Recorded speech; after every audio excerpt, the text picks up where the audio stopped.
మంచిర్యాల జిల్లా చెన్నూరు మండలం ఎర్రగుంటపల్లి గ్రామంలో ఇటీవల ఆకుదారి సంపత్పై కొందరు వ్యక్తులు దాడి చేయగా సంపత్ తీవ్ర అస్వస్థతకు గురై చెన్నూరు ప్రభుత్వ ఆసుపత్రిలో చికిత్స పొందుతూ శనివారం మృతి చెందాడు.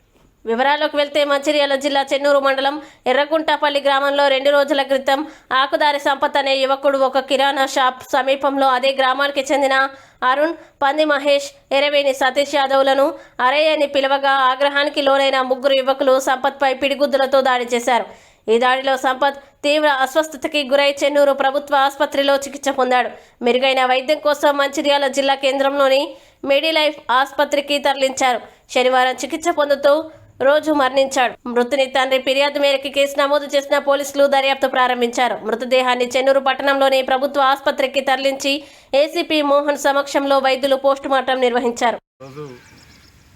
మన ఎర్రగుంటపల్లికి సంబంధించిన ఆకుదారి పోచయ్య అనే వ్యక్తి తన కొడుకు చనిపోయినట్లు తెలుపుతూ 26/12/2023 నాడు రాత్రి 8 గంటలకు తన కొడుకు ఈ షాపుకు కోడిగుడ్ల గురించి వెళ్ళగా అక్కడ 3 వ్యక్తులు మన అరుణ్ మరియు సతీష్ మరియు మహేష్, పంది మహేష్ అనే వ్యక్తులను చూసి మన ఇతను చనిపోయిన వ్యక్తి ఆకుదారి సంపత్ అరే అని చెప్పి వాళ్ళను పేరు పెట్టి పిలిచిన తర్వాత వాళ్ళరే మమ్మల్ని ఈ విధంగా నువ్వు అరే అని ఎందుకు పిలుస్తున్నావు అని చెప్పి ఇతన్ని ఆ పక్కకు తీసుకొని వెళ్ళి 3 కలిసి చేతులతో కొట్టి కడుపులో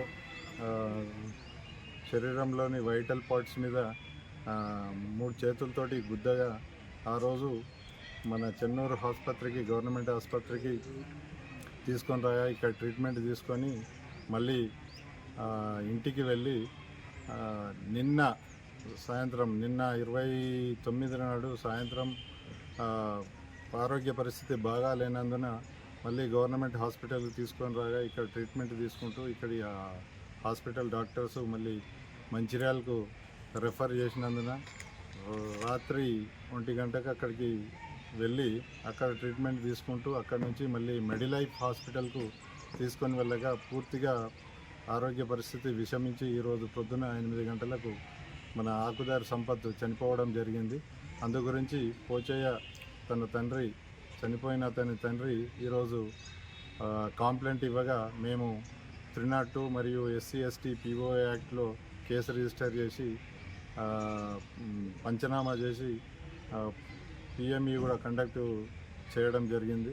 ఇందులో ముందు ఇన్వెస్టిగేషన్ ఇంకా పరిశోధించి ఎవరెవరి ఇన్వాల్వ్మెంట్ ఉంది, ఏ విధంగా జరిగింది అనేది పూర్తిగా నిర్ధారించుకున్న తర్వాత, పరిశోధించిన తర్వాత మేము దాని ప్రకారంగా ముందుకు వెళ్ళి వాళ్ళని అరెస్ట్ చేయడం జరుగుతుంది. మిగతా కార్యక్రమం మా ఇన్వెస్టిగేషన్ ప్రకారంగా చేస్తాం.